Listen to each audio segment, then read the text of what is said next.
नमस्कार दोस्तों, आप सभी का स्वागत है सक्सेस पाथ ऑनलाइन की आज की इस क्लास में।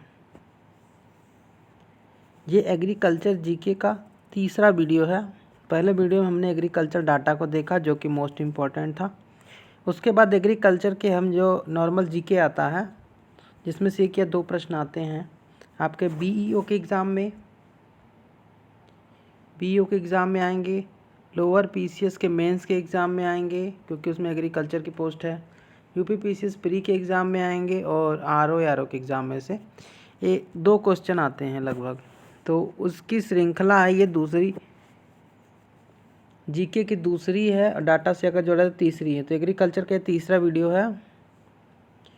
चलिए शुरू करते हैं। इसमें टॉपिक है और टॉपिक से जैसे प्रश्न बनाए जाते हैं उनके डिस्क्रिप्शन को डिकोडिफाई कर रहा हूँ मैं, ठीक। तो आइए देखते हैं क्रॉप्स पे क्या क्या क्वेश्चन है। कवर क्रॉप्स के बारे में पूछा गया था एक बार। तो कवर क्रॉप्स क्या होती हैं?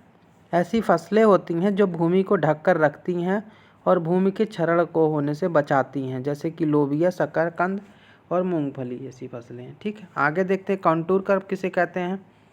कंटूर क्रॉप उन्हें कहते हैं जो समोच्च रेखा वाली ज़मीन होती है वहाँ पर की गई खेती को, जैसे सीढ़ीनुमा खेती होती है पहाड़ी इलाकों में, उनको कहते हैं। क्वेश्चन पूछा था बॉर्डर क्रॉप किसे कहते हैं। बॉर्डर क्रॉप होती है आपकी जो खेत के किनारे किनारे मेड़बंदी पे लगाई जाती है, बॉर्डर क्रॉप कहलाती है, ठीक है। कैश क्रॉप किसे कहते हैं। ऐसी फसलें जिनको बेचकर तुरंत कैश मिल जाता है उन्हें कैश क्रॉप कहते हैं। तुरंत जो है फाइनेंस मिल जाता है, जैसे कि आपका गन्ना हो गया, तंबाकू हो गया, जूट हो गया, कपास हो गया, हिंदी में नगद फसलें कहा जाता है। इसके बाद कैच क्रॉप किसे कहते हैं या इमरजेंसी क्रॉप किसे कहते हैं। ऐसी फसल ये होती हैं जब जो है एक फसल ख़राब हो जाती है तो दूसरी फसल उगाई जाती है, उसे कहते हैं आपकी कैच क्रॉप। जैसे कि अगर गेहूँ किसी जो है ज़्यादा पानी वाले जगह पे बो दिए थे, गेहूँ फसल जैसे ख़राब हो जाती है उसी में फिर अलसी छीट दिया जाता है तो अलसी पैदा हो जाती है अगर गेहूँ ख़राब होता है। तो इस तरह की फसलें होती हैं, इन्हें कैच क्रॉप कहते हैं, ठीक है। ये लोबिया, मूली, जैसे आलू लगाया गया है, आलू ख़राब हो रहा है, मूली बो दिए, बीच में मूली हो गया, ठीक है। तो उन्हें हम कहते हैं कैच क्रॉप। ट्रैप क्रॉप किसे कहते हैं। कीड़े जो होते हैं, कीड़े आपके जो इंसेक्ट्स होते हैं पे उनको पे रोकने के लिए जो है ट्रैप क्रॉप्स लगाई जाती है। जैसे कि कपास को जो है, कपास के जो कीड़े होते हैं उनसे रोकने के लिए कपास के चारों ओर भिंडी लगा दिया जाता है, ठीक। एनर्जी क्रॉप किसे कहते हैं। वह क्रॉप जिनसे जो है एनर्जी प्राप्त होती है, जिनके मतलब गठन से एनर्जी उत्पन्न हो सकती है बायोडीजल की तरह, ऐसी क्रॉप को एनर्जी क्रॉप कहते हैं। इसमें आपके गन्ना भी आता है, आलू भी आता है, मक्का भी आता है, टोपियोका भी आता है और जेट्रोफा भी आता है। जेट्रोफा से बायोडीजल बनता है। अब हम देखेंगे फसल कौन सी कितने समय होती है, एक ओवरव्यू लेते हुए चलेंगे। फसल 3 प्रकार की भारत में होती है, रबी, खरीफ और जायद। रबी की फसल जो होती है वो बोई जाती है जून और जुलाई में, इस मौसम में, क्योंकि इस समय तापमान अधिक होता है, आर्द्रता अधिक होती है। इनकी नवंबर से दिसंबर में कटाई होती है। उदाहरण होते हैं धान, ज्वार, मक्का, बाजरा। और जो मक्का होता है, इसके ऊपर प्रश्न आया हुआ था, तो वर्ष भर बोई जाने वाली फसल होती है मक्का, आपको याद रखना है। उसके बाद जब ये कटती है तो रबी की फसल बोई जाती है। एक चक्र की तरह चलता है, ऐसे जाए के बाद फिर ये, ठीक। तो ये एक चक्र की तरह चलता है। रबी फसल अक्टूबर और नवंबर में बोई जाती है, मार्च और अप्रैल में काटी जाती है। इसके उदाहरण हैं गेहूँ, जौ, बरसीम, आलू, तंबाकू, मसूर, ठीक है, अलसी, गन्ना, लाही, तमाम तरह की ऐसी फसलें होती हैं जो रबी मौसम में बोई जाती हैं। जायद इसके बाद की फसल होती है, बीच का जो 3 महीना गर्मी का होता है, मार्च अप्रैल। अधिक तापक्रम होता है, आर्द्रता कम होती है उस समय बोई जाने वाली ये फसलें होती हैं। ज़्यादातर ये फसलें जो होती हैं वो खाद्यान्न फसलें नहीं होती हैं, दलहनी फसलें होती हैं, सब्जी वाली होती हैं, जैसे कि ककड़ी, खीरा, तरबूज, मूंग हो गया, उड़द हो गया, तमाम ऐसी फसलें हो गई, ठीक है। ये होगी फसल के ऊपर, ठीक है। और यहाँ पे आपको कुछ और दिया हुआ है, जैसे कि आपका जो हो गया सोयाबीन हो गया, तिल हो गया, लोबिया हो गया, जूट हो गया, सनई हो गया, रागी हो गया, अरहर, ढैंचा, कपास, ज्वार और मूंगफली, ये सारी फसलें भी जो है आपके खरीफ में बोई जाती है। एक क्वेश्चन आता है क्रॉप डेंसिटी किसे कहते हैं, फसल सघनता किसे कहते हैं। तो एक वर्ष में जो कुल बोया गया क्षेत्रफल होता है उसके अनुपात में कुल कृषि क्षेत्र जो होता है उसका जो परसेंटेज होता है उसे कहते हैं हम क्रॉप डेंसिटी। मतलब शुद्ध कृषि क्षेत्रफल में एक वर्ष में कुल बोया गया जो क्षेत्र होता है उसी को हम कहते हैं क्रॉप डेंसिटी।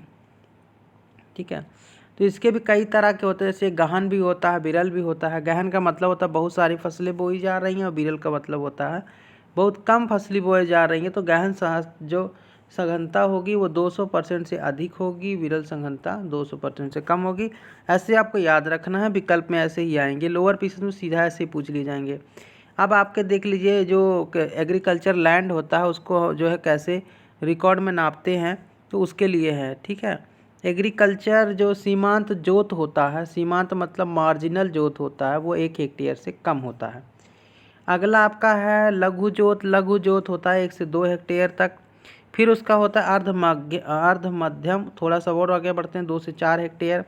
मध्यम जोत होता है 4 से 10 हेक्टेयर और जो है बृहद जोत होता है 10 हेक्टेयर से अधिक।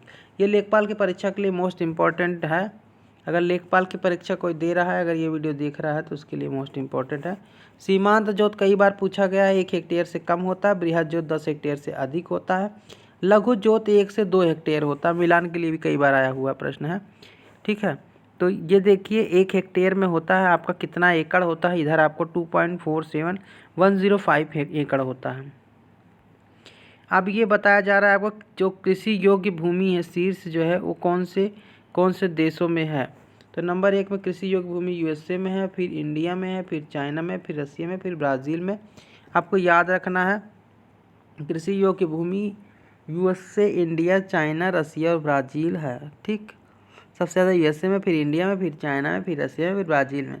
भारत के पास चाइना से अधिक कृषि योग्य भूमि का क्षेत्र है, यह आपको याद रखना है। यूएसए के पास इंडिया से ज़्यादा कृषि योग्य क्षेत्र है। ऐसे क्यों मैं बोल रहा हूँ, क्योंकि टेक्निकल क्वेश्चन ऐसे बनाए जाते हैं। अगला आपको देखना है जो है इसमें कि सबसे ज़्यादा भारत में कृषि योग्य क्षेत्र कहाँ है। तो यूपी में है, फिर राजस्थान में, फिर महाराष्ट्र में, फिर एमपी में, फिर आंध्र प्रदेश में। दोस्तों यूपी, राजस्थान, महाराष्ट्र, एमपी और आंध्र प्रदेश। एक बार फिर से ध्यान से देख लीजिए, उत्तर प्रदेश, राजस्थान, महाराष्ट्र, एमपी और आंध्र प्रदेश पहला राज्य है। अगर आपसे पूछा जाए कृषि योग्य धारक भूमि राष्ट्र में जो है जो राज्य हैं देश में कौन कौन से हैं, तो उत्तर प्रदेश अगर उसमें दिया तो उत्तर प्रदेश लगाएंगे। उत्तर प्रदेश को उन्होंने हटा दिया तो राजस्थान दिया होगा, राजस्थान नहीं दिया तो महाराष्ट्र दिया होगा। आपको शुरू के 3 तो याद होने चाहिए, तो उत्तर प्रदेश, राजस्थान और महाराष्ट्र। सबसे अधिक जोतों की संख्या कहाँ है, उत्तर प्रदेश में है। सबसे कम जोतों की संख्या कहाँ है, वो चंडीगढ़ में है। सबसे अधिक क्रियाशील जोतों में जो वृद्धि हुई थी वो कहाँ हुई थी, ये हुई थी गोवा में। इसके बाद फिर से फसलों में आ जाते हैं, गेहूं की फसल के बारे में देख लेते हैं। गेहूं का वैज्ञानिक नाम है टिक्टिकम एसीवन। गेहूं फैमिली है आपकी ग्रैमिनी से। गेहूं एक सब ट्रॉपिकल फसल है जो रबी के मौसम में बोई जाती है और यह जलोढ़ और दोमट दोनों मिट्टी में बोई जाती है। न्यूनतम तापमान 10 से 20 डिग्री सेंटीग्रेड एवरेज तापमान चाहिए और बारिश इसे कितनी डिग्री जो उसका ह्यूमिडिटी 80 होनी चाहिए। प्रजाति में कंचन है, कल्याण, सोना, सोनालिका, नयना, मालव, किरण, तमाम इस तरह की जो है फसलें हैं। मैक्रोनी गेहूँ को क्या विशेषताएं आती इसके बारे में पूछा गया है। तो असिंचित परिस्थितियों में सबसे उपयुक्त प्रजाति है मैक्रोनी गेहूँ और इसी की एक वैरायटी होती है होरा व्हीट जिससे हम सूजी बनाते हैं। इसके बाद दक्षिण भारत की प्रजाति क्या नाम है गेहूं का, उसका नाम है ईमर गेहूं। सामान्य बुआई के लिए जो गेहूं की आवश्यकता पड़ती है वो 100 किलोग्राम प्रति हेक्टेयर पड़ती है, जबकि डिबलर विधि में काफ़ी कम यूज़ होता है। डिबलर विधि में 20 से 30 किलोग्राम प्रति हेक्टेयर यूज़ होता है, तो काफ़ी कम बीज का उपयोग होता है। गेहूं में कई तरह के रोग लगते हैं, जैसे कि गेहूं का मामा या फेलिस माइनर कहते हैं, ये आइसोप्यूट्रान से जो है इसको ख़त्म किया जा सकता है। अगला है करनाल बंट, जिससे काफ़ी फसलें ख़राब हो जाती हैं। तीसरा है सेहूं, चौथा है झुलसा जो कि अल्टरनेरिया होता है, इसे ब्लाइट डिसीज़ भी कहते हैं। और चौथी है बीमारी लूज स्मट जिसे अनावृत कंडुआ भी कहते हैं। ठीक है। रस्ट भी 3 तरह की होती हैं, ब्राउन रस्ट होती है, ब्लैक रस्ट होती है और येलो रस्ट होती है। गेहूं में पाए जाने वाले प्रोटीन को हम ग्लूटीन प्रोटीन कहते हैं। उसके बाद हरित क्रांति में सर्वाधिक अधिक प्रभाव किस पे पड़ा था? गेहूं पे ही पड़ा था। और ये पश्चिमी भारत और हरियाणा और पंजाब जैसे राज्यों में जो विकसित बड़े जोते वाले राज्य थे वहीं पे इनका ज़्यादा हमें लाभ देखने को मिला था। ताज अवस्था में पानी की जो है ज़्यादा ज़रूरत होती है, इसे हम क्राउन रूट इरिगेशन भी कहते हैं। गेहूं में 21 दिन के बाद सिंचाई की अवस्था को यही कहा जाता है। अगला है सल्फर का प्रयोग की उपयोगिता बढ़ाने के लिए किया जाता है। ठीक है, उत्पादकता बढ़ाने के लिए सल्फर का उपयोग किया जाता है, ये भी प्रश्न आ सकता है। सर्वाधिक उत्पादकता जो है फ्रांस में है, जो कि आपके 7,500 कह सकते हैं, 7500 किलोग्राम प्रति हेक्टेयर है, जो कि काफ़ी ज़्यादा है। भारत में सबसे ज़्यादा पंजाब में है, जो कि 4848 किलोग्राम प्रति हेक्टेयर है। गेहूं का उत्पादन में टॉप पे अगर देश की बात की जाए तो चाइना है, भारत है, यूएसए है और रसिया है। यूपी में सबसे ज़्यादा हरदोई है। उत्पादन एवं क्षेत्रफल के आधार पर उत्पादकता में आपका हापुड़ है, और हापुड़ में आईजीएस इंस्टीट्यूट भी है, Indian grain institute research institute है आपका हापुड़ में, ये आप याद रखिएगा। क्षेत्रफल के आधार पर सबसे ज़्यादा क्षेत्रफल में गेहूं की जो बुवाई होती है विश्व में भारत, चीन और यूएसए में होती है। उत्पादन की दृष्टि से सबसे ज़्यादा क्षेत्रफल उत्तर प्रदेश में है। ओवरऑल जो प्रोडक्शन है वो भी उत्तर प्रदेश में सबसे ज़्यादा है, जो कि पूरे भारत का 31.5% है। और जो भारत की औसत उत्पादकता है वो काफ़ी कम है वैश्विक स्तर से, 3038 किलोग्राम प्रति हेक्टेयर है, मतलब कि 300 कुंटल जो है आपका प्रति हेक्टेयर है। उसके बाद फिर एक इंस्टीट्यूट्स के बारे में देख लेते हैं। कुछ इंस्टीट्यूट के जो हेडक्वार्टर आते रहते हैं। ये देखिए सीधी सीधी मेरे कहने का मतलब ये जितने भी टॉपिक चर्चा कर रहा हूँ मैं, क्वेश्चन आए हुए हैं, इनको समराइज़ किया हुआ है, केवल आपको देख के जाना है एग्ज़ाम में, इनसे सीधे प्रश्न आएंगे। IARI Indian agriculture research institute की स्थापना 1905 में हुई थी, इसका हेडक्वार्टर दिल्ली में है। Indian agriculture statics research institute कहाँ है? ये है नई दिल्ली में। अगला आपका institute of forest genetics and T breeding कहाँ पे है? ये है शिलोंग में। अगला आपका है Indian grassland and fodder research institute, जिसे हम चारा अनुसंधान केंद्र कहते हैं, ये है झांसी में। अगला आपका है Indian grain research storage institute कहाँ? मैंने अभी बताया था आपको, हापुड़ में है ग्रेन रिसर्च का इंस्टीट्यूट, आपको याद करके रखना है। Indian Institute of forest management ये कहाँ पे है? वन प्रबंधन संस्थान है भोपाल में। Indian Institute of Horticulture Research के लिए इंस्टीट्यूट कहाँ पे है? सरघट्टा कर्नाटक में। Indian Institute of Pulse Research दाल के लिए अनुसंधान केंद्र कहाँ पे है? कानपुर में है। अगला आप देखेंगे Indian Institute of sugar cane research, तो ये कहाँ पे है? शुगर कैन रिसर्च के लिए ये है लखनऊ में। इंडियन लाख रिसर्च इंस्टीट्यूट 1925 में स्थापना हुई थी लाख के लिए, ये कहाँ पे? रांची झारखंड में। अगला आपका है Indian Institute of studies on agriculture and rural development, ठीक है, ग्रामीण विकास के लिए जो है संस्थान, कृषि विकास संस्थान कहाँ पे है? ये है धारवाड़ कर्नाटक में। इंडियन वेटरनरी रिसर्च इंस्टीट्यूट ये कहाँ पे है? इज्जतनगर बरेली में। तो कई सारे प्रश्नों में एसएससी में तो कई बार ये इज्जतनगर बरेली वाला पूछा गया है, आप ध्यान रखेंगे ताकि आपके प्रश्न गलत ना हो। अगला देखते हैं जूट टेक्नोलॉजी रिसर्च इंस्टीट्यूट, ये है कोलकाता में। Sugar cane breeding research institute कहाँ पे है? कोयम्बटूर में। विवेकानंद पर्वतीय अनुसंधान संस्थान कहाँ पे है? यह अल्मोड़ा उत्तराखंड में। Indian Institute of Spices Research मसाला के अनुसंधान के लिए कौन सा केंद्र कहाँ पे है? कालीकट में। कालीकट कहाँ पे है? केरल में। Indian Institute of vegetable research ये आपके सब्जी के लिए अनुसंधान केंद्र कहाँ पे है? बनारस में है, वाराणसी जिसे कहते हैं। Indian Institute of soil science कहाँ पे है? मृदा विज्ञान के लिए संस्थान आपके भोपाल में है। अगला फिर फसल आ गया, फसल देख लेते हैं फिर से। मक्का का वैज्ञानिक नाम सी मेज है, और ये जो है एक C4 फसल है, इसमें स्टार्च सबसे ज़्यादा पाया जाता है, ठीक है, और ये मध्य अमेरिका की एक प्रजाति है, बस इतना याद करके देखना है। छोटा सा एक नाम आता नौजो की रानी किसे कहते हैं? ये कहते हैं आपके, ये कहते किसे हैं? ये कहते हैं मक्के को, ठीक है। आगे देख लेते हैं, इसमें जीन नामक प्रोटीन पाया जाता है, बायोडीजल के रूप में भी इसका उपयोग होता है। टेसल मक्के के मेल ऑर्गन को कहते हैं। रोग इसमें तुलासिता यानी डाउन मिल्ड्यू होता है, पत्तियों का झुलसा रोग, तना गलन होता है। विश्व में सबसे ज़्यादा उत्पादक है यूएसए, क्षेत्रफल भी यूएसए के पास में है। भारत में सबसे ज़्यादा मक्का कर्नाटक में होता है। केवल इतने टॉपिक याद रखें जितना मैं बता रहा हूँ, उससे ज़्यादा नहीं आएगा। अगला है बाजरा। बाजरा की उत्पत्ति स्थान है अफ्रीका की। ये वर्षा ये मिट्टी बलुई मिट्टी में होता है। सर्वाधिक सूखा क्षमता वहन करने की क्षमता इसकी होती है। वह बाजरे का जो एमएसपी है वो आप याद रखिएगा, बहुत ज़्यादा बढ़ा हुआ है। ठीक है, उत्पादन सबसे नाइजीरिया में होता है, भारत में राजस्थान में होता है। अगला है गन्ना। गन्ना की उत्पत्ति का स्थान है भारत। ठीक है, उष्णकटिबंधीय फसल है, दक्षिण भारत में सर्वाधिक रूप से उपयुक्त जलवायु है इसका। ठीक है, एल्गोल विधि से इसका जीवोच्चार किया जाता है। सेकरी मीटर से गन्ने की परिपक्वता का मापन किया जाता है। मिट्टी दोमट अगर मिल जाए तो बहुत बढ़िया है। और गन्ने में चीनी की मात्रा 10 से 12% ही होती है। दूसरा सबसे बड़ा उद्योग है भारत का। सिंचित क्षेत्र भारत में सर्वाधिक है, 93.4% में जहाँ पे ये बोया जाता है।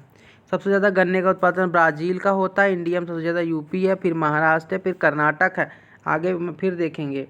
1903 में जो है भारत की पहली चीनी मिल प्रतापपुर देवरिया में बनाई गई थी। ये चीनी उत्पादन वाला डाटा गलत है, आप काट लीजिएगा, ये यूपी है, गलत लिखा हुआ है। अगला है तंबाकू। उत्पत्ति दक्षिण अमेरिका, फैमिली सोलेनेसी है। ये ट्रॉपिकल जो है आपके जलवायु में पैदा होती है। वर्षा 50 से 100 सेंटीमीटर वर्षा चाहिए होती है इसको। मिट्टी लाल पीली मिट्टी में यूज होती है। सिगरेट में निकोटीन की मात्रा 1% होती है। जहांगीर के समय पुर्तगाली द्वारा भारत में लाया गया था। ठीक है, जहांगीर के समय लाया गया था। और किसने बंद किया था? सबसे ज़्यादा बाद में जहांगीर ने बैन भी कर दिया था तंबाकू को, क्योंकि इससे लोग काफ़ी ज़्यादा वो होने लग गए थे, आदी होने लग गए थे ना। फिर आपका राष्ट्रीय का तंबाकू में 3 से 3.5 से 8% हो गया। तो पुर्तगालियों ने लाया था जहांगीर के समय तंबाकू को। ठीक है, उत्पादक सबसे ज़्यादा चीन है। भारत में आंध्र प्रदेश है। आंध्र प्रदेश राजमुंद्री में रिसर्च इंस्टीट्यूट भी है। और मोजेक वायरस की खोज जो हुई थी वायरस की खोज हुई थी मोजेक की, वो इसी में हुई थी। टीएमबी वायरस तंबाकू के पत्ते में ही हुई थी। एक ओराबैंकी नामक खरपतवार होता है, वो तंबाकू का ही है। ओराबैंकी पूछा जाता है, ओराबैंकी क्या है? तंबाकू के खरपतवार है।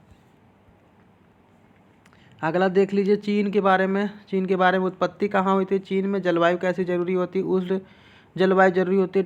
टेम्परेचर इसे 21 से 37 डिग्री सेंटीग्रेड का चाहिए होता है। वर्षा इसे 125 से 50 डिग्री सेंटीग्रेड चाहिए होती है। मिट्टी इसे लेटराइट चाहिए होती है। बोने के समय अक्टूबर नवंबर होता है और 3 बार पत्तियाँ चुनी जाती है। चाय का सबसे बड़ा निर्यातक है कीनिया। कीनिया के बाद चाइना, चाइना के बाद श्रीलंका, श्रीलंका के बाद भारत, भारत है चौथे नंबर पे। असम, और भारत में सबसे ज़्यादा चाय कहाँ पैदा होती है? असम में, फिर पश्चिम बंगाल, फिर तमिलनाडु में। उत्पादन सबसे ज़्यादा चाइना करता है, निर्यातक जो होता है केनिया है। क्षेत्रफल के दृष्टि से सबसे ज़्यादा चाय भारत में असम में है। चाय का सबसे बड़ा उपभोक्ता भी भारत है। अगला हो गया कॉफ़ी। कॉफ़ी 17वीं शताब्दी में फ़कीर बाबा बदून द्वारा अरब सागर से लाया गया था। तो कॉफ़ी अरेबिका नाम की एक वेराइटी भी है इनकी। ठीक है, भारत में सबसे ज़्यादा कॉफ़ी जो बोई जाती है वो रोबुस्टा है, जो कि 52% क्षेत्रफल में बोई जाती है। जबकि सबसे अच्छी कॉफ़ी जो मानी जाती है वो अरेबिका है, उच्च कोटि की कॉफ़ी मानी जाती है। ये अधिक धूप सहन नहीं कर सकते, अर्थात ये जो भी मौसम होगा बरसात वाला, जहाँ पे धूप ज़्यादा नहीं पड़ती है वहीं पे पैदा होते हैं। मानसूनी जो मौसम होता है वहाँ पे। कहवा को उगाने के लिए 600 से 1200 मीटर की ऊंचाई अच्छी मानी जाती है। और कर्नाटक इसका सबसे बड़ा उत्पादक और उपभोक्ता है। कहवा की उत्पत्ति ब्राज़ील में हुई थी। ठीक है, उसके बाद इसको टेम्परेचर 15 से 18 के बीच में ही चाहिए होता है। उत्पादक देश से अगर बात की जाए तो ब्राज़ील है, वियतनाम, इंडोनेशिया है। भारत में कर्नाटक है, केरल है, तमिलनाडु और महाराष्ट्र है। अनाज उत्पादकता की दृष्टि से बात किया जाए तो आपके 19-20 में 491.2 नहीं, जो अभी अवेलेबिलिटी है वो 491.2 ग्राम पर डे पर व्यक्ति की है। ठीक है, जो अनाज की उसमें से 449.1 ग्राम मतलब 450 ग्राम के आसपास प्रति व्यक्ति के लिए अनाज है। दाल की 47.5। ठीक है, दूध की 322 प्रति व्यक्ति प्रतिदिन है। चाय 752 ग्राम प्रति व्यक्ति प्रतिदिन है। अंडा 56 इकाई है। अभी जो मतलब इंडिया में अवेलेबिलिटी है, ठीक है, अनाज की उत्पादकता जो भी है, उपलब्धता है, ये उत्पादकता नहीं है, उपलब्धता जो अभी है वो यही है कि 490-91 ग्राम प्रतिदिन प्रति व्यक्ति भर की है इस जनसंख्या के हिसाब से, जिसमें अनाज 450 ग्राम प्रतिदिन प्रति व्यक्ति है। ऐसे ही जो है आपका दाल जो है लगभग 47.9 मतलब 48 ग्राम है। दूध 322 है, चाय 752 है, अंडा 56 इकाई है। 322 ये 2018 का है, 375 के आसपास है अभी। अगला फिर फसल आ गया मूंगफली के बारे में केवल कितना जानना करना है कि लेगुमिनेसी फैमिली से प्रोटीन 30%, तेल 45% होता है और सर्वाधिक क्षेत्रफल अगर बोने कहा जाए तो ये आपके भारत में है। उत्पादन चाइना में सबसे ज़्यादा होता है। कई सारी रोग होती है मूंगफली पे, इन्हीं से प्रश्न आता है। तो एक जो होता है अर्ली लीफ ब्लाइट होता है, कलर रूट होता है, अल्टरनेटिव लीफ स्पॉट होता है, रस्ट होता है, स्टेम रूट होता है। ये इतनी सारी बीमारियां होती हैं। और एक क्रिया होती है मूंगफली में पेगिंग, ठीक है, इसमें गाइनोफोर नहीं पेगिंग क्रिया होती है मूंगफली में, इतना याद रखना है बस। और ये एक स्वपरागित फसल है, गाइनोफोर में फीमेल ऑर्गन होता है। ये याद करना पेगिंग किससे संबंधित, यही आता है बस, पेगिंग किससे संबंधित है, पेगिंग मूंगफली से संबंधित है। सूरजमुखी का जन्म स्थान कहाँ पे है, यूएसए। सूरजमुखी नई फसल आ गई, यूएसए सबसे बड़ा उत्पादक इसका, यूएसए में जो है इसका जन्म स्थान है। सबसे बड़ा उत्पादक है यूक्रेन, यूक्रेन सबसे बड़ा उत्पादक है। भारत में सबसे बड़ा उत्पादक कर्नाटक है। बलुई मिट्टी में पाया जाता है। तेल 40 से 50% होता है। लिनोलिक एसिड 64% इसमें पाया जाता है, इसलिए जो है ये ठीक होता है। अगला है सरसों। सरसों जो है इसकी उत्पत्ति पूर्वी यूरोप में हुई थी। इसका जो उत्पादक है सबसे ज़्यादा चाइना है। ये जो है ब्रेसिका कैम्पेस्ट्रिक्स कहा जाता है, इसका वैज्ञानिक नाम है। और इसकी कुछ प्रजातियां जैसे पीताम्बरी, वरुणा, पूसा, बोल्ट, ये प्रजातियां आती हैं। दलहनी फसलों के बारे में बात की जाए, दलहनी फसल जो होती है साल भर बोई जाती है, ये आपको दिमाग में ध्यान रखना है। इनकी वैरायटी अलग अलग होती है, जैसे रबी में भी बोई जाती है, खरीफ में भी बोई जाती है और ये जायद में भी बोई जाती है। खरीफ में बोई जाने वाली जो दलहन फसल है उनमें है अरहर, उड़द, मूँग, लोबिया, सोयाबीन और मोठ। रबी में चना, मटर, मसूर, खेसारी, खेसारी की दाल होती है, इससे लेथारिज्म रोग हो जाता है। जायद है आपका मूंग, उड़द, लोबिया और सोयाबीन। लोबिया और मूंग क्या होता है, ऐसी दलहन फसल है जो कि चारा और हरी खाद के रूप में भी उपयोग होती है, सब्जी के रूप में उपयोग होती है। मूंग और उड़द जायद में सिंचित क्षेत्रों में उगाई जाने वाली फसल है। अरहर, अरहर की उत्पत्ति स्थान पूछा जाए तो आपसे अफ्रीका बताएंगे। ट्रॉपिकल एंड सब ट्रॉपिकल जलवायु में इसे तुअर भी कहते हैं, तुअर की दाल भी कहते हैं, ठीक है। इसके मुख्य रोग कौन सा है, ये उकटा है जिसे फ्यूजेरियम ऑक्सीपेरम के कारण होता है। इस फ्यूजेरियम से एक बीमारी केले के अंदर भी होती है, विल्ट डिजीज। इसके अंदर स्टेरिलिटी को रोकने के लिए बाहर प्रजाति को उगाया जाता है। अगला देख लेते हैं, दाल का सबसे बड़ा उपभोक्ता और आपका आयातक उत्पादक भारत है। ये तीनों चीज़ याद रखना है आपको, ठीक है। एक्सपोर्टर कहा जाए, कंज्यूमर कहा जाए और प्रोड्यूसर कहा जाए, सब भारत है। भारत में सबसे ज़्यादा दाल कहाँ होती है, एमपी में होती है, राजस्थान में होती है और महाराष्ट्र में होती है। दाल में प्रोटीन 26% होता है। चना की बात की जाए, चना आ गया तो चना भी देख लेते हैं। चना की उत्पत्ति हुई थी दक्षिण पश्चिमी यूरोप में, जलवायु थी उपोष्ण, प्रोटीन 21% पाया जाता है, कार्बोहाइड्रेट ज़्यादा होता है 61.5%। मिट्टी हल्की मध्यम दोमट मिट्टी होती है। प्रजाति आपकी है सम्राट, पूसा, चमत्कार, विशाल, उदय और राधे। उत्पादन सबसे ज़्यादा है भारत में भी, एमपी में। रोग कई सारे होते हैं, जैसे कि पाउडरी मिल्ड्यू होता है, इसे बुकनी रोग कहते हैं। रस्ट होते हैं रतुआ, बिल्ट होता है बुकठा और डाउनरी मिल्ड्यू होता है तुला सीता, सीट रूट होता है बीज गलन। इस तरह के तमाम से रोग होते हैं। अगला आपका फसल है मसूर। मसूर जो है चाइना और सब ट्रॉपिकल एरियाज़ में इसका वो हुआ था, उत्पत्ति हुई थी। बलुई और दोमट मिट्टी में यूज़ होता है। सबसे ज़्यादा उत्पादक है भारत में सबसे ज़्यादा एमपी। अगला है मटर। मटर की उत्पत्ति भूमध्य सागरीय एरिया में हुई थी। इसको टेम्परेचर की जरूरत होती है 18 से 30 डिग्री सेंटीग्रेड और ये जो है दोमट मिट्टी में होता है। सोयाबीन, सोयाबीन दलहन है कि तिलहन, एक बार कमेंट सेक्शन में बताइएगा। तो दलहन है कि तिलहन। उत्पत्ति चीन में हुई थी। सब ट्रॉपिकल, ये भी सब ट्रॉपिकल क्रॉप है। इसके बाद इसका टेम्परेचर चाहिए 15 से 30 डिग्री सेंटीग्रेड। सबसे ज़्यादा उत्पादन होता है यूएसए, ब्राज़ील, इंडिया में। भारत में सबसे ज़्यादा एमपी में होता है। काली मिट्टी में उत्पन्न होती है ये, ठीक है।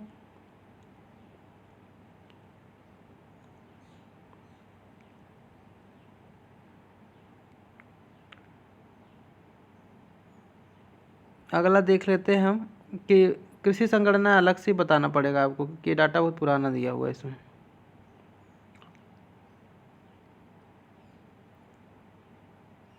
कुछ चीज़ें जीके वाली हैं इसमें। असल में मैंने बनाया था तो उसमें 14-15 का दिया था जो मेरे को इंपॉर्टेंट लिख लिया, लेकिन अभी वो इम्पोर्टेंट नहीं है। भारत में न्यूनतम वन क्षेत्र हरियाणा में, ये अभी भी सही डाटा है। 10 से 11 में यूपी में सीमांत जोतों का प्रतिशत 40.69%, ये कुछ बढ़ा है। सीमांत जोतों का प्रतिशत बढ़ा है। यूपी में कृषि विश्वविद्यालय 4 सही है। 14-15 में अधिकतम कृषि निर्यात जो है हुआ था किस चीज़ का? चावल, मसाला और चाय का। ये भी डाटा बदल चुका है, ये बताऊंगा मैं अगले उत्पादकता वाले वीडियो में। वो मैदान क्षेत्रों में पारिस्थितिकी संतुलन के लिए वनावरण कितने होने चाहिए? 33% होना चाहिए, ये लिखा गलत। भारत में 46% बोए गए भाग पर सिंचाई सुविधा उपलब्ध है, हाँ ये सही है। पहली पंचवर्षीय योजना में कृषि क्षेत्र उत्पादन के लक्ष्य से अधिक थी, ये भी सही है। किसी क्षेत्र का उत्पादन लक्ष्य से अधिक हुआ था, पहली मतलब सक्सेसफुल थी, उसमें लक्ष्य कम रखा गया था। पोटास उर्वरक में भारत आयात पर पूरी तरह निर्भर, ये भी जीके वाला क्वेश्चन है। निम्नलिखित में से कौन से उर्वरक पे जो पूरी तरह भारत आयात पर आधारित, तो पोटास पे लगाना है आपको। जिप्सम ऊसर मृदा सुधारक है, तो ऊसर मृदा सुधारक में क्या यूज़ किया जाता है? जिप्सम यूज़ किया जाता है। जिप्सम का प्रयोग कहाँ किया जाता है? तो ऊसर सुधार के लिए किया जाता है। और उसके बाद CSR 43 चावल की एक नवीनतम प्रजाति है, प्रीवियस ईयर के क्वेश्चन का है, ये वन लाइनर बनाया हुआ सारा का सारा, ठीक है। कृषि में ऋणात्मक विकास तृतीय वर्षीय योजना में हुआ था, सबको पता है। फिर FAO के निदेशक अभी कौन से हैं? ये गलत हो गया है। भारत में चावल, गेहूँ, मोटा अनाज, दाल कृषि को जीविकोपार्जन का साधन मानते हैं। ग्रेजियानो दी सल्वा, देखना पड़ेगा एक बार, ये गलत लग रहा मेरे को। प्रायद्वीपीय भारत में सबसे ज़्यादा सिंचाई किस चीज़ से होती है? तो ये होती है आपके तालाब से। ICAR द्वारा राइट टू इन्फॉर्मेशन एक्ट 2005 को लागू कर दिया गया था, ये ठीक है, कोई दिक्कत नहीं है। राष्ट्रीय खाद्य सुरक्षा मिशन के अंतर्गत गेहूँ, चावल, दाल है। तिलहन इसमें शामिल नहीं है, ये याद रखना है आपको। ये पूछा जाएगा निम्नलिखित में से कौन सा राष्ट्रीय खाद्य सुरक्षा एक्ट के अंतर्गत शामिल नहीं है? गेहूँ, चावल, दाल है, तिलहन शामिल नहीं है। तिलहन कोई भी दे देगा तो गलत है वो। फिर बोरलाग पुरस्कार कृषि विज्ञान से संबंधित है। राष्ट्रीय हार्टिकल्चर मिशन 9वीं पंचवर्षीय योजना में लाया गया था। आर्सेनिक सबसे ज़्यादा भूमिगत जल में कहाँ पे? पश्चिम बंगाल में, जल को बहुत ज़्यादा दूषित करता है। अभी एक वो आई है, धान की किस्म आई है जो आर्सेनिक फ्री है, उसका नाम आपको याद रखना है, मुक्ताश्री, ठीक, मुक्ताश्री याद रखना है। और नॉरिन-10 क्या है ये भी आपको याद रखना है। एक फसल नॉरिन-10 जो कि गेहूँ की प्रजाति है, कम पानी वाले एरिया में बोई सकती है, गेहूँ प्रजाति है। लूनाश्री आप कमेंट सेक्शन में बताएंगे। पिछले वीडियो में लूनाश्री के बारे में चर्चा की थी हमने। रतन प्रति का महातेवरा क्या है? ये है खेसारी दाल की एक प्रजाति। अल्फा क्या है? अल्फा एक प्रकार की घास है जो कि जो है आपके कई सारे एरिया जो आपके भूमध्यरेखीय एरिया हैं वहाँ पे घास का उपयोग होता है चारे के रूप में। मिर्च में तीखापन किसके कारण होता है? ये होता है कैप्सिन के कारण। विश्व धान जीन बैंक कहाँ? Philippines, Manila. फ्लोरिकल्चर को क्या कहते हैं? फूलों खेती। एग्रोनॉमी फसल का अध्ययन। ओलेरिकल्चर सब्जियों की खेती। पोमोलॉजी फलों की खेती। ये याद कर लीजिए, मिलान के लिए आता है। कपास की प्रति हेक्टेयर उत्पादकता सर्वाधिक किस्म कहाँ है? कौन से देश में है? वो है ऑस्ट्रेलिया। चुकंदर उत्पादन में फ्रांस है। कंचन एक आंवला किस्म। ये सारे क्वेश्चन आए हुए हैं। माई सुगंधा ये आपकी जो है चावल की प्रजाति है। राज 3077 पुरानी क्वेश्चन है सारे। गेहूं की प्रजाति है। करनाल बंट गेहूं में होता है। धान की उत्पत्ति दक्षिणी अमेरिका में हुई थी। पूसा RS10 बासमती चावल की एक संकर प्रजाति है। फिर कुछ इंस्टीट्यूट आ गए, ये जो वर्ल्ड के इंस्टीट्यूट है उनके बारे में है। तो इसको ध्यान से देखेंगे हम। एक बार मैं बोलते जाऊँगा, आप सुनते जाना बस। इसके बाद ये तैयार हो जाएगा। इसके बाद फिर ये वीडियो रोकेंगे और इसके तीसरे पार्ट में इसको ख़त्म करेंगे। ज़्यादा बड़े वीडियो बनाने को कोई नहीं देखता। आगे देखते हैं, international food policy research institute कहाँ है? ये वाशिंगटन डीसी में इसका ऑफिस है। International institute of tropical agriculture research, ये इसका इंस्टीट्यूट कहाँ पे है? ये है आपका इबादान नाइजीरिया में। International laboratory for research animal, ये कहाँ पे है एनिमल के लिए? ये है नैरोबी केनिया में। ठीक, फिर इसके बाद है इंटरनेशनल राइस रिसर्च इंस्टीट्यूट, ये फिलीपींस मनीला में। International research for potato Lima Peru में है। International board for plant genetics research, ये इटली में है। International centre for agriculture research in dry areas, ये एलेपो सीरिया में है। एलेप्पो कहते हैं, Aleppo. International centre for genetic engineering and biotechnology, ये कहाँ पे है? इटली में है, इसके दिल्ली की ब्रांच है। International crop research institute for the semi arid tropics, Patancheru Hyderabad में है। केंद्रीय बागवानी संस्थान कहाँ पे है? ये मेजीफेना नागालैंड में है। राष्ट्रीय बागवानी परिषद कहाँ पे है? 1984 में ये स्थापित हुआ था। ये है गुड़गांव जो है हरियाणा में। ठीक है, तो राष्ट्रीय बागवानी काउंसिल जो आपकी 1984 में स्थापित हुई थी, ये गुड़गांव हरियाणा में है। फल उत्पादन की दृष्टि से टॉप पे कौन सा राज्य है? आंध्र प्रदेश है।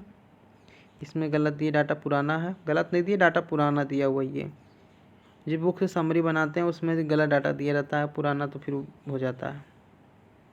टॉप अभी आपकी उसकी बात की जाए देश की, तो ये आपका चाइना ही है। सही है। उत्पादन वाला वैसे मैंने बता दिया, आप इसको मत देखिएगा। जो मैंने बताया हुआ है पहले वाले वीडियो, सबसे पहले नंबर 1 वीडियो है, नंबर 1 सीरीज प्लेलिस्ट में पहला वीडियो है, वो उसमें फल उत्पादन दिया हुआ, वही उसी के उत्पादन को पढ़ना है आपको। ज़्यादा इधर उधर नहीं देखना है, उसी से आ जाएगा। केवल जीके वाला पोर्शन, इसमें जीके पे कंसिडरेशन करना है बस आपको। देखिए, अंडाशय के परिवर्तित भाग को फल कहते हैं। फल 2 प्रकार के होते हैं, फॉल्स फ्रूट होते हैं और ट्रू फ्रूट होते हैं। फॉल्स फ्रूट उन्हें कहते हैं जिनका फल का विकास अंडाशय के अतिरिक्त अन्य भागों से हो जाता है, जैसे कि बाह्य दल से हो जाए या पुष्पासन से हो जाए, तो उससे हम फॉल्स, ये जो है आपका झूठा फल कहते हैं। जिसका उदाहरण है आपका नाशपाती, सेब, अमरूद, कटहल, अनानास, लीची, अंजीर। ठीक है,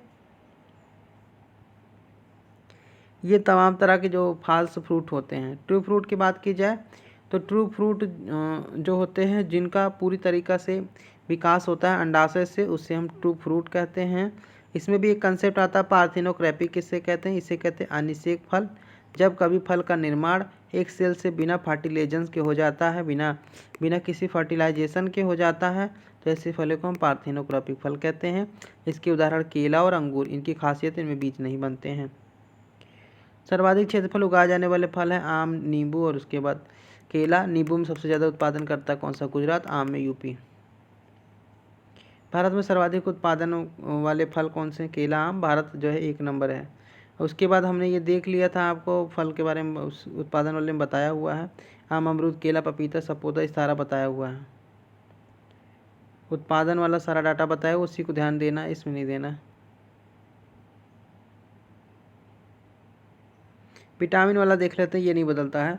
विटामिन ए पका आम में सबसे ज़्यादा होता है, फिर पपीतम, फिर पार्सिमोन में। अगर ऑप्शन में दिया हो पका आम तो पपीता छोड़ देना है, अगर पपीता दिया हो पका आम ना दिया हो तब पपीता पे निशान लगाएं। विटामिन B1 में काजू में पाया जाता है, अखरोट में पाया जाता है, फिर उसके बाद बादाम में, फिर अनानास में। ये प्रश्न सीधा ऐसे ही आते हैं, इनमें से चारों में से एक कोई दिया होता है, उसमें लगाना होता है। अगर काजू नहीं दिया तब अखरोट में लगेगा, अखरोट नहीं दिया तो बादाम में लगेगा। ऐसे B2 राइबोफ्लेविन कहते हैं, बेल, पपीता, काजू, लीची में पाया जाता है। आगे है आपका विटामिन सी 12 पोटास चेरी में सबसे ज़्यादा होता है, फिर आंवला में, फिर अमरूद में, फिर नींबू में। अगर आपको 12 पोटास चेरी ना दिया हो तभी आंवला लगाइए, अगर आंवला दिया 12 पोटास चेरी दिया तो 12 पोटास चेरी लगेगा। कार्बोहाइड्रेट रेजिन अनानास, खजूर, करौंदा, बेल, शरीफा, जामुन। ठीक है, तो कार्बोहाइड्रेट सबसे ज़्यादा रेजिन में पाया जाता है। एक चीज़ और ध्यान रखिएगा, ये PCS के जो आंसर की है उनके आधार पर बनाया हुआ है। ठीक है, तो आपका अगर 12 पोटास चेरी दिया हुआ है तो आंवला नहीं लगाना, ये ध्यान में रखना। ये प्रश्न आता है एग्जाम में, हर बार ही पूछा जाता है, विटामिन सी आंवला वाला। प्रोटीन सबसे ज़्यादा फ्रूट्स में अगर बात की जाए तो काजू में, बादाम में, अखरोट में, ऐसे याद करना है। काजू सबसे बाद, फिर बादाम, फिर अखरोट। वसा सबसे ज़्यादा अखरोट में पाया जाता है, फिर बादाम में, फिर काजू में, फिर एवोकाडो में। ठीक है। सिट्रिक एसिड सबसे ज़्यादा बेरीज में पाया जाता है, फिर नींबू में, फिर अमरूद में, फिर नाशपाती में। फिर उसके बाद मैलिक एसिड सबसे ज़्यादा कहाँ पाया जाता है, उसको सेब, केला और चेरी, तरबूज में। मैलिक एसिड कहाँ पाया जाता है, सेब में भी पाया जाता है, केला में भी पाया जाता है। आप याद रखिएगा, केला भी आ सकता है, चेरी और तरबूज भी। टार्टरिक एसिड अंगूर में, इमली में पाया जाता है। उसके बाद कुछ खनिज होते हैं, कुछ फ्रूट्स में पाए जाते हैं, उनके बारे में आपको चर्चा कर लेना है। तो ये देख लेते हैं हम। कैल्शियम लीची, करौंदा, अखरोट, बेल में। आयरन करौंदा, खजूर, अखरोट, सेब में। फास्फोरस बादाम, काजू, अखरोट और लीची में। तो फास्फोरस के लिए कौन सा फ्रूट अगर दिया उसमें से लगाना है आपको, बादाम, काजू, अखरोट, लीची में से कोई भी लगा सकते हैं। आयरन के लिए करौंदा, खजूर, अखरोट और सेब। कैल्शियम के लिए लीची, करौंदा और आपका अखरोट और बेल है। तो करौंदा आयरन और कैल्शियम दोनों में दिया हुआ है। ये कुछ ऐसे दिए हुए फ्रूट कहाँ कहाँ पे होते हैं, तो फ्रूट के हिसाब से ही पता लग जाता है कौन सा फ्रूट कहाँ पे होता है। इसको खास समझने की जरूरत है। ट्रॉपिकल एरिया में आम, केला, पपीता, अनानास, शरीफा, कटहल, काजू, चीकू, नट, अमरख होता है। अमरूद वगैरह सब ट्रॉपिकल में भी हो जाता है, ट्रॉपिकल में भी हो जाता है। नींबू, अंजीर, संतरा, फालसा, आंवला, लोकाट, ये सारे सब ट्रॉपिकल में भी हो जाते हैं। उसके बाद फिर आता है टेम्परेट में। टेम्परेट में आपके सेब, नाशपाती, बादाम, सुबानी, चेरी, चिलगोजा, और इसके बाद स्ट्रॉबेरी हो गए, आपके अखरोट हो गए, चेस्टनट हो गए। इस तरह के जो फ्रूट्स होते हैं ये जो है आपके टेम्परेट एरिया के होते हैं, लेकिन एक निश्चित मानक नहीं होता, क्योंकि स्ट्रॉबेरी में हरियाणा सबसे टॉप है उत्पादन में। तो हम ये नहीं कह सकते कि जो है टेम्परेट एरिया में होता है। हरियाणा में कौन सा टेम्परेट एरिया है।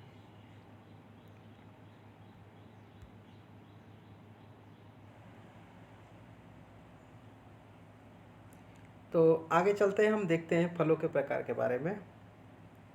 तो कई तरह के फल होते हैं, उनके ऊपर क्वेश्चन आते हैं। वो पूछते क्या पूछते हैं, वो पूछते हैं कि निम्नलिखित इस फल में से आपके क्या खाने योग्य भाग है, ऐसा करके पूछा जाता है। तो अब देखते हैं, जैसे ड्रूप है, तो ड्रूप खाने वाला भाग कहाँ का है, आम, आम का खाने वाला भाग ड्रूप है, आपको ऐसे याद रखना है।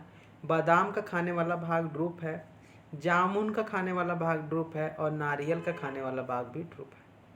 सेब का खाने वाला कौन सा भाग है, पोम है, पोम टाइप का वो फ्रूट होता है।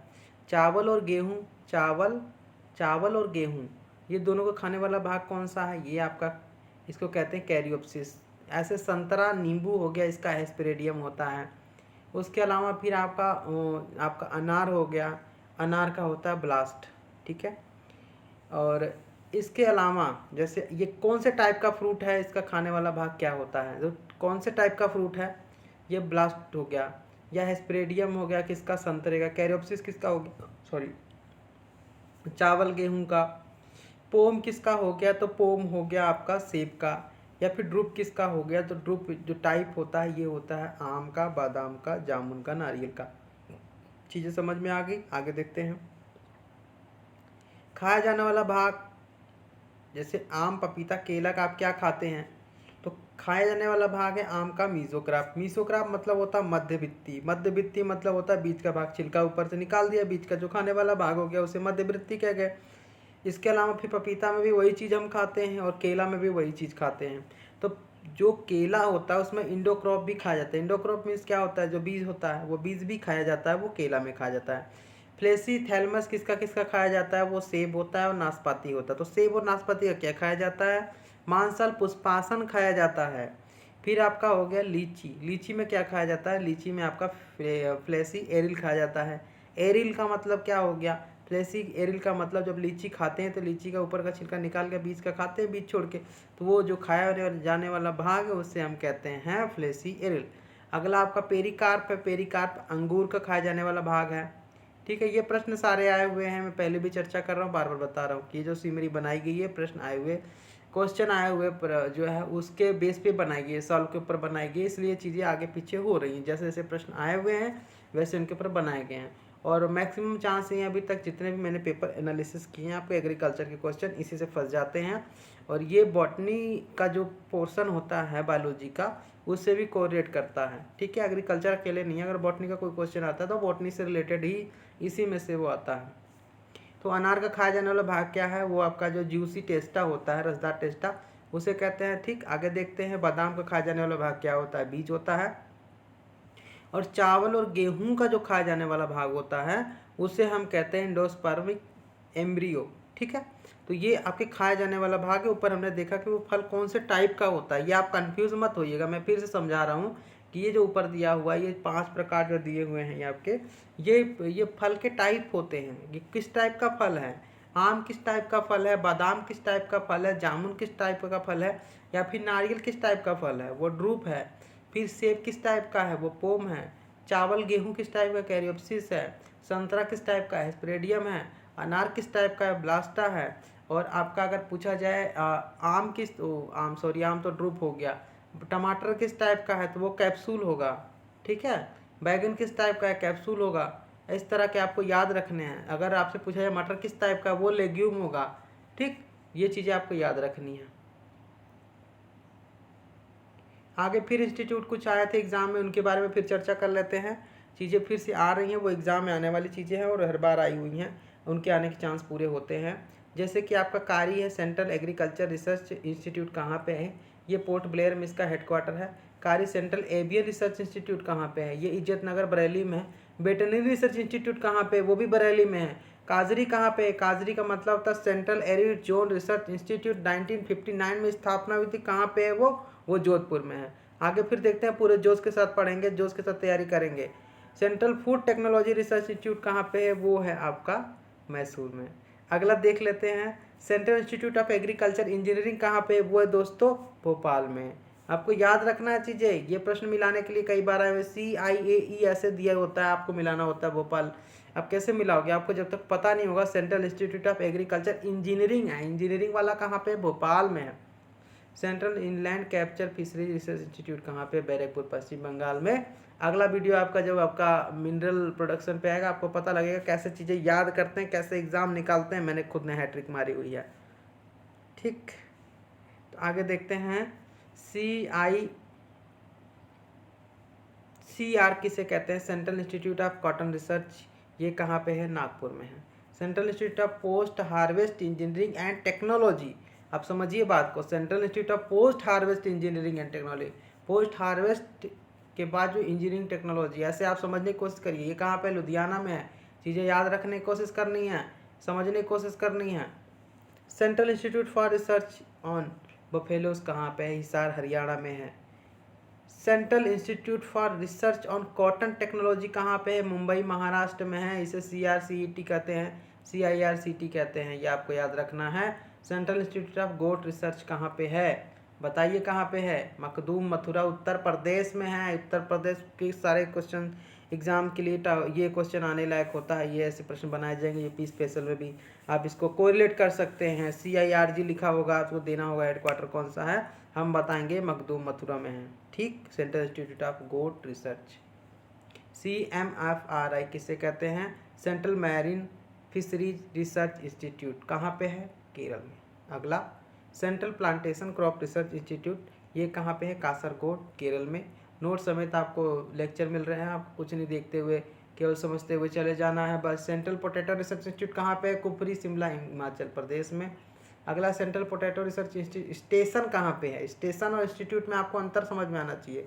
सेंट्रल पोटैटो रिसर्च स्टेशन कहाँ पे, मोदीपुरम है, वो जगह मेरठ में है, मोदीपुरम मेरठ में है। अगर आपसे पूछा सेंट्रल पोटैटो रिसर्च इंस्टीट्यूट कहाँ पे है, देन यू विल आपको बताना होगा कुफरी, शिमला, हिमाचल प्रदेश में। अगला है, central research institute dry land agriculture कहाँ पे, ड्राई लैंड एग्रीकल्चर के लिए आपका सेंट्रल इंस्टीट्यूट है हैदराबाद में। अगला है, central research institute for jute and allied fibres. ठीक, ये कहाँ पे है, ये है आपका बैरकपुर पश्चिम बंगाल में। Central research institute Cuttack Orissa में है। अगला है, central soil sanitary research institute कहाँ पे है, ये है आपका करनाल हरियाणा में। अगला, central soil and water conservation research training institute, तो central soil and water conservation research and training institute, ये है जो आपके ये इंस्टीट्यूट है आपका देहरादून में। ठीक, देहरादून में इंस्टीट्यूट है। अगला देख लेते हैं हम, central sheep and wool research institute Ambika Nagar Rajasthan में है। Central tuber crops research institute Thiruvananthapuram Kerala में है। अगला हमारा है central tobacco research institute Rajahmundry Andhra Pradesh में। अगला और है एक central institute of temperate horticulture Srinagar Jammu Kashmir में। वीडियो ख़त्म होने वाला है, आपको चीज़ें समझ में आनी चाहिए, आपको एक बार इसको देख के जाना है। एग्ज़ाम के लिए मोस्ट इंपॉर्टेंट टॉपिक चल रहे हैं।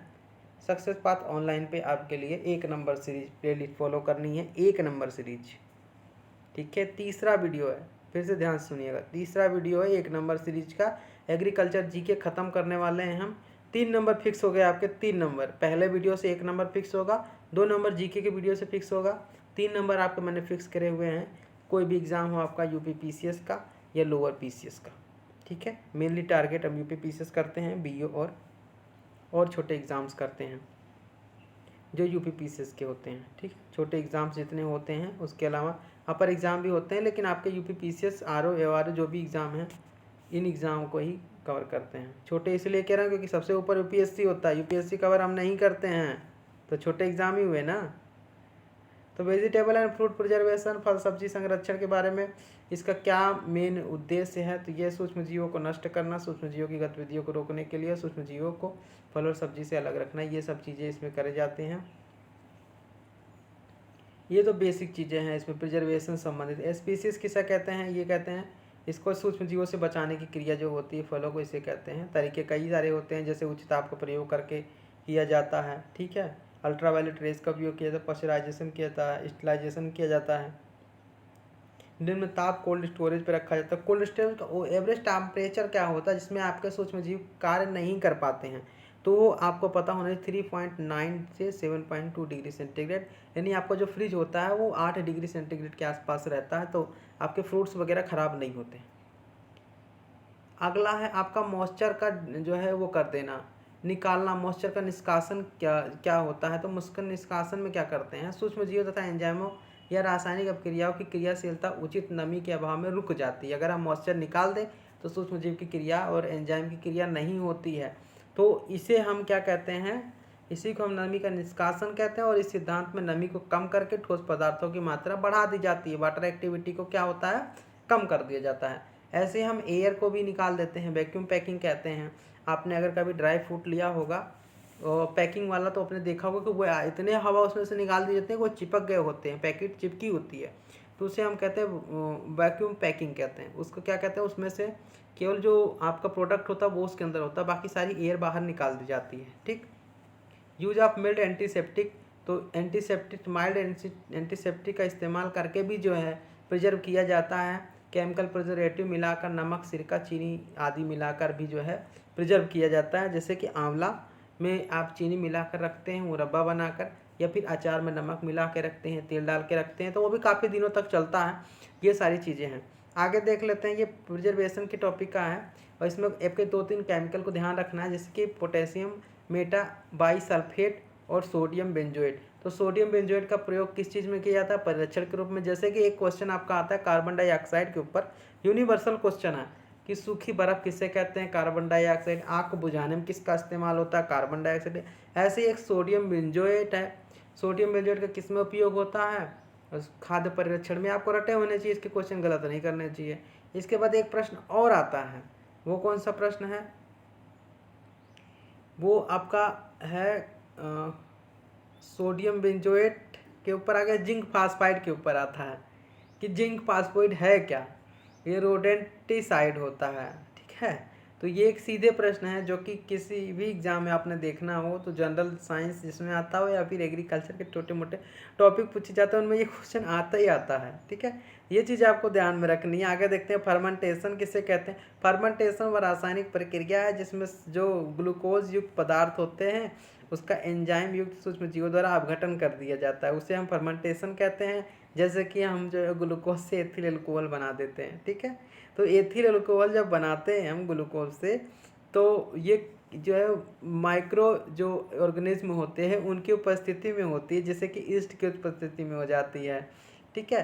तो इसे ही हम कहते हैं फर्मेंटेशन, और हिंदी में कहते हैं इसे किण्वन, ठीक है। गैस प्रिजर्वेशन किसे कहते हैं, कुछ गैस से जैसे कि कार्बन डाइऑक्साइड की उपस्थिति में सूक्ष्म जीवों की क्रियाविधि रुक जाती है, वे खाद्य पदार्थों को नुकसान नहीं पहुंचा सकते हैं, तो ऐसे को हम कहते हैं गैस प्रिजर्वेशन।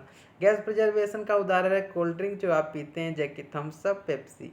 ठीक, ये चीज़ें समझनी चाहिए आपको, नॉर्मल चीज़ें से जोड़ के रखेंगे चीज़ें याद रहेंगी। आगे देखते हैं, ये एक नया कंसेप्ट है, आपको कहते हैं ये इरेडिएशन कहते हैं। इरेडिएशन जो होता है वो फलों और सब्जियों को विभिन्न प्रकार के विकृत ऊर्जा से उपचार करके सूक्ष्मजीवों को नष्ट करके बनाया जाता है, तो इसे हम कहते हैं इरेडिएशन या विकिरण कहते हैं। ठीक है, तो फल और सब्जियों को विभिन्न प्रकार की विकृत ऊर्जा से उपचार करके बनाया जाता है, सूक्ष्मजीवों को नष्ट करके। ठीक है, तो इसे ही कहते हैं इरेडिएशन। अगला आपका है टॉपिक परीक्षण विधियाँ कैसे कैसे यूज़ करते हैं, क्या क्या चीज़ें होती है। इसमें केवल जीके के लिए आपको मैं बताते चलता हूँ, बस उतना ही पढ़ना है, ज़्यादा नहीं पढ़ना है। ठीक है, तो ये टॉपिक अपन ख़त्म करेंगे। हाँ, ये टॉपिक इसी पर हम फ्रूट प्रिजर्वेशन पे ख़त्म करेंगे, फिर छोटे मोटे क्रॉप्स हैं उनके बारे में एक वीडियो देखेंगे और फाइनल हो जाएगा। जो 2-4 क्वेश्चन छूटे होंगे उसको उसी में क्लियर करेंगे। देखिए, भौतिक विधि जो होती है प्रिजर्वेशन की, उसमें सबसे पहला होता है निम्न ताप का प्रयोग। जैसे कि हम फ्रीजिंग कर देते हैं, जैसे कि हम जो है रेफ्रिजरेटर में रख देते हैं, या फिर हम ड्राई फ्रीजिंग कर देते हैं, बहुत तेज़ी से जो है नाइट्रोजन से बर्फीकृत कर देते हैं, या कार्बोनेशन करते हैं कार्बन डाइऑक्साइड का प्रयोग करके, जैसे कि सोडा वाटर और कोल्ड ड्रिंक। ठीक, ये तो हमारा हो गया। तीन चार टाइप हैं। इसमें तो ऐसे लंबा से लिख के क्वेश्चन के हिसाब से बना है, लेकिन आप समझ लीजिए कि निम्न ताप का प्रयोग में आपका प्रशीतन आता है, जैसे कि आप फ्रिज में रखते हैं या फ्रिज में जमा के रखते हैं या फिर डायरेक्ट फ्रीज कर देते हैं। ठीक है, तो डायरेक्ट फ्रीजिंग किस चीज़ में हो सकती है, जैसे कि मांस वगैरह रखना होता है प्रिजर्व करके, तो उसे करते हैं। फल और सब्जी को हम रेफ्रिजरेटर में रख देते हैं। फिर आपका जो फ्रीजिंग होता है, हिमशीतित का मतलब होता है कि आइसक्रीम वगैरह जैसे रखी जाती है ना, तो वो भी होता है। अगला देखते हैं उच्च ताप का संरक्षण। उच्च ताप के संरक्षण में क्या करते हैं, उसमें भी कई सारे टाइप हो, जैसे हम पॉस्चराइजेशन करते हैं, हम जो है आपका इंटीग्रेटेड पॉस्चराइजेशन करते हैं या स्टेलाइजेशन करते हैं। पॉस्चराइजेशन में स्थायी रूप से क्या होता है 74, ये याद करना है यहाँ पे, ये ध्यान देना। पॉस्चराइजेशन जो स्थायी वाला होगा 74.4 डिग्री सेंटीग्रेड से 90 डिग्री सेंटीग्रेड के बीच में पदार्थ को 5 मिनट तक गर्म करा जाता है। ये होता है पॉस्चराइजेशन, जो कि दूध के साथ होता है। और अगर आपको इंटीग्रेटेड कहा जाए त्वरित पॉस्चराइजेशन, ये है इसमें उक्त ताप में ही 10 फ़ारेनहाइट ताप बढ़ा देते हैं और 1 मिनट तक गर्म करते हैं। टेम्परेचर क्या होगा, टेम्परेचर बढ़ा दिया जाएगा, कुछ फ़ारेनहाइट बढ़ाया जाएगा, लेकिन उनको जो टाइमिंग होगा उसको कम किया जाएगा। त्वरित मतलब वही पॉस्चराइजेशन पहले कर दिया जाए, 1 मिनट में कर दिया जाए, जो कि हम 5 मिनट में करते हैं, तो उसे हम त्वरित कहते हैं। अगला स्टेलाइजेशन क्या होता है, इसमें 101 से लेके 121 डिग्री सेंटीग्रेड पर 15 से 45 मिनट तक गर्म करते हैं। इसको क्या कहते हैं, हम इसको कहते हैं अपना स्टेलाइजेशन। इसके बाद तीसरा टाइप होता है नमी का निष्कासन। ऊपर हमने सब कुछ देखा है। नमी का निष्कासन मतलब उसको सुखा देना, चाहे वो धूप में सुखाया जाए, चाहे डिहाइड्रेशन किया जाए उसका, चाहे उसको जमा दिया जाए, चाहे उसको हम सेडिमेंटेशन कर दें, चाहे हम उसको जो है आपका फर्मेंटेशन कर दें, किसी भी तरह से उसका नमी निकाल दें, तो वो प्रिजर्वेशन की जो टेक्निक होती है उसे नमी निष्कासन की टेक्निक कहते हैं। केमिकल टेक्निक जो होती है, केमिकल टेक्निक में एसिड का प्रयोग कर सकते हैं, आपके साल्ट का प्रयोग कर सकते हैं, चीनी का प्रयोग कर सकते हैं, या टाइलोसिन का प्रयोग कर सकते हैं। अब टाइलोसिन वाला कंसेप्ट क्या है, सूक्ष्म जीवों से तैयार माइक्रोबियल प्रिजर्वेटिव होते हैं जो सूक्ष्म जीवों की क्रिया को कम कर देते हैं, उन्हें हम टाइलोसिन कहते हैं। चीनी का प्रयोग 65 से 70% चीनी मिलाकर प्रिजर्वेशन करते हैं, जिससे कि जो उसके अंदर रिएक्टिविटी होती है वायरस की वो ख़त्म हो जाती है। या फिर नमक का प्रयोग कैसे करते हैं, 15 से 20% नमक मिला के अचार वगैरह को रखते हैं। आम्लता का प्रयोग कैसे करते हैं, तो एसिड चीज़ें यूज़ करते हैं, जैसे कि आपका टाइट्रिक एसिड हो गया या फिर एसिटिक एसिड हो गया, केचप और नेक्टर, अचार, इन सब चीज़ों में इनका उपयोग किया जाता है। ये केमिकल टाइप हो गए इसके।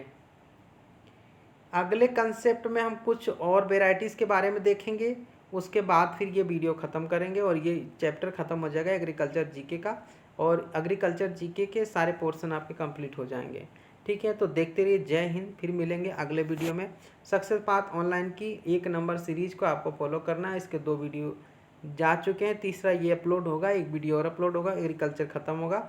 इसके बाद मिनरल डाटा, इसके बाद आपके सेंसस, तमाम चीज़ें रिकॉर्ड वाली जो भी आपकी जो आती हैं, रैंकिंग वाली, करंट से रिलेटेड तमाम ऐसी चीज़ें जिससे आपको 30 नंबर तक का बेनिफिट मिलेगा वो आपको इस प्लेलिस्ट में मिलेगा। तो तैयारी करते रहिए। जय हिंद, फिर मिलेंगे अगले वीडियो में।